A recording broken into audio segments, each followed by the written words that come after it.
All right, welcome back to Mine Operator. We're gonna go down into a mine, prospect. Never been in this one before. I mean, I am loaded up with gear. I am loaded up with gear. Got my shovel, got my respirator, bucket, got sandbags, Ziploc bags, Sharpie, pencil and paper so I can jot down the strike, the dip, the orientation, width of the vein, where I'm taking my samples from, GPS coordinates, tape measure. Let's get started. Let's get in this mine.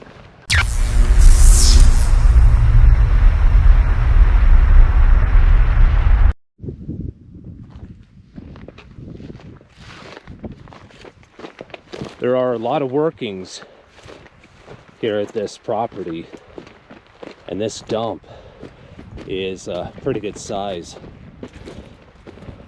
So tells me there's some extensive workings underground.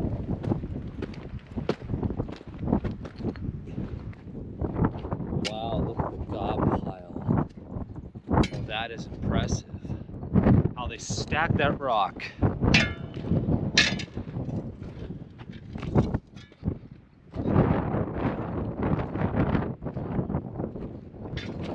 That is really impressive. All right, we'll take a look at the other side. We'll walk this way. There's workings everywhere, so.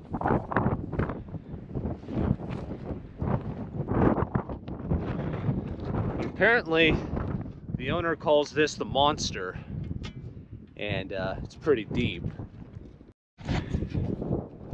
Okay, so I was just over there, and this looks like this is where the ore was hauled out of. Yep, this is where ore was hauled out of. Probably had a bucket skip coming right up here. So the other access point might have been a manway. Now there's another one to my left, so I'm going to go check that one out.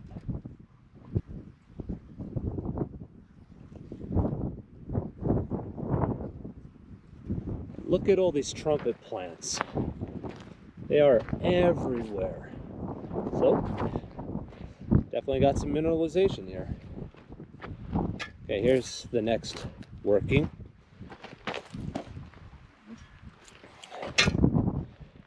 Now, notice the ground here.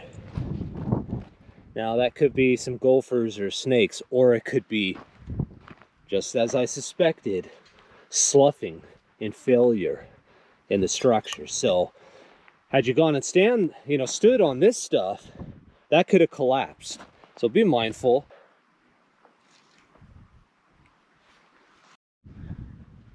So this is a great example of securing old workings. Barbless wire, metal stakes in the ground. You could always add a sign too that says abandoned mine, stay out, stay alive, or active mine, no trespassing. Here's a great example of having a sign on barbless wire to keep people safe. Danger, abandoned mine, stay out, stay alive. All right, this is where we're gonna head into. We're gonna get inside this working here, gonna bar down, make sure it's safe, and make sure there's no rattlesnakes.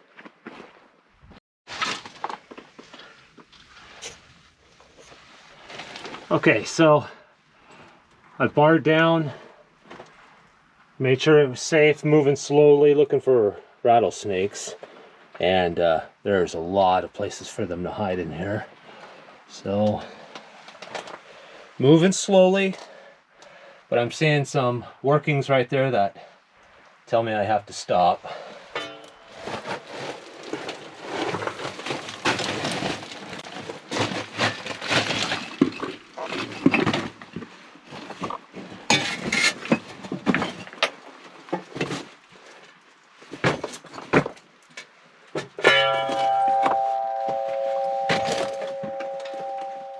Not seeing any rattlesnakes, thank goodness. Definitely something you don't want to come in contact with. So let's see what we got going on here. Wow.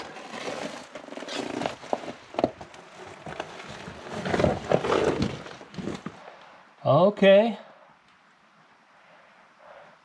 So it goes off to the left. This is an intersection. There's some workings right there. Looks like it goes a lot. It goes down further there. Looks like the dip changes and gets really steep. And there's obviously an opening above us.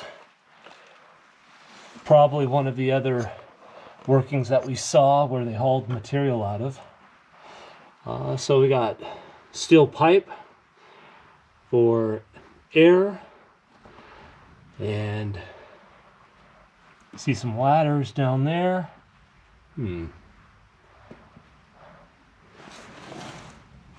This board is loose.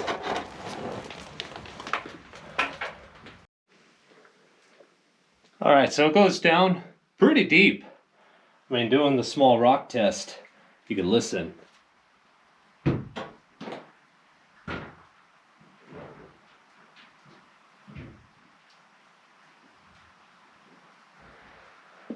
All right, so you got workings to the left.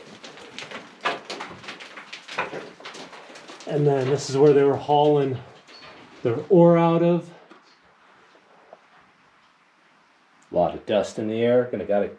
I'll have to get my respirator on.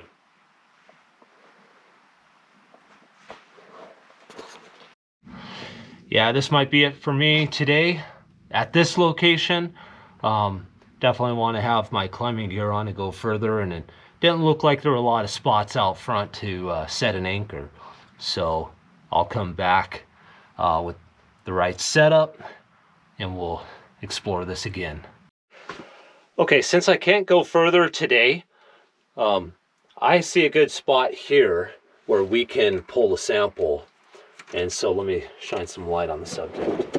All right, so the vein is dipping here, and you can see where the mineralization zone is. I'm really curious on this hanging wall. Looks really good.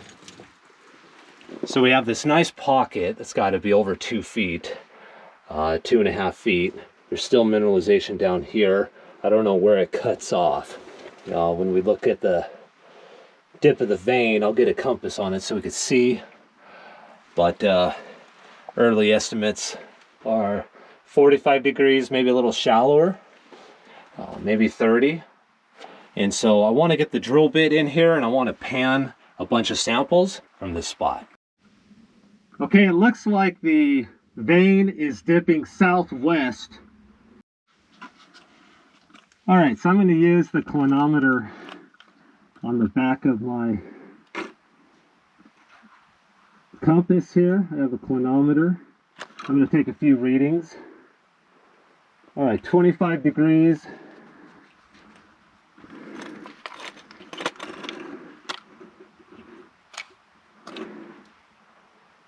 29 degrees.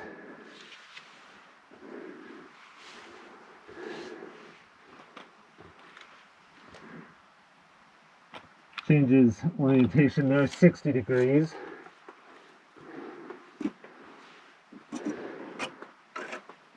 Let's try right here. Shallower, so 23 degrees. Pretty cool, huh? Just tilt it like that, hold the button, and your inclinometer changes with it. You let off the button and it holds, so you know what kind of dip you have. All right, let's drill some holes. Okay, I got my gear set up, ready to start sampling. I labeled my bag, got my scoop. That's going to catch my cuttings, and then I'll take those out and pan it.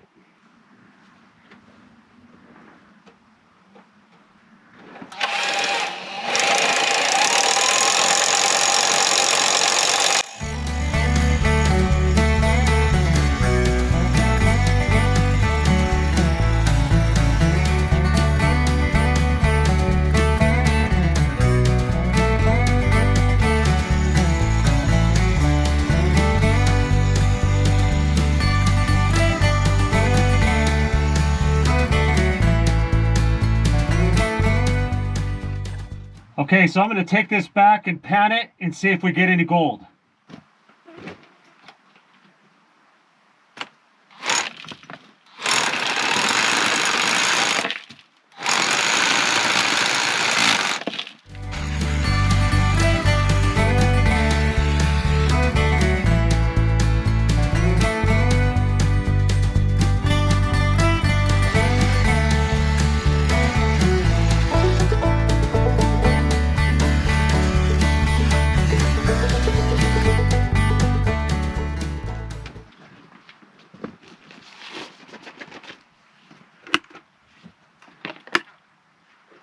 All right, let's go pan it. Let's see if we find any gold.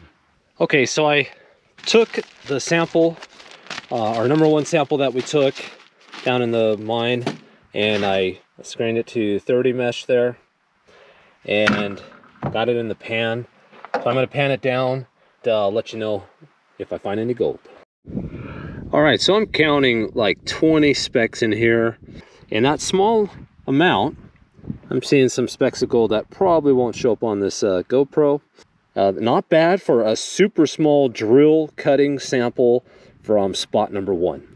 I'm gonna keep panning though and see if I find better gold. Okay, so this is pan number 2, and I think you can see this with the GoPro. See that line right there? That is really interesting. That is a great find and definitely worth taking a big sample. Because I barely panned anything and I got that line up there. And those are big pieces. Thanks for watching and stay tuned for the next video.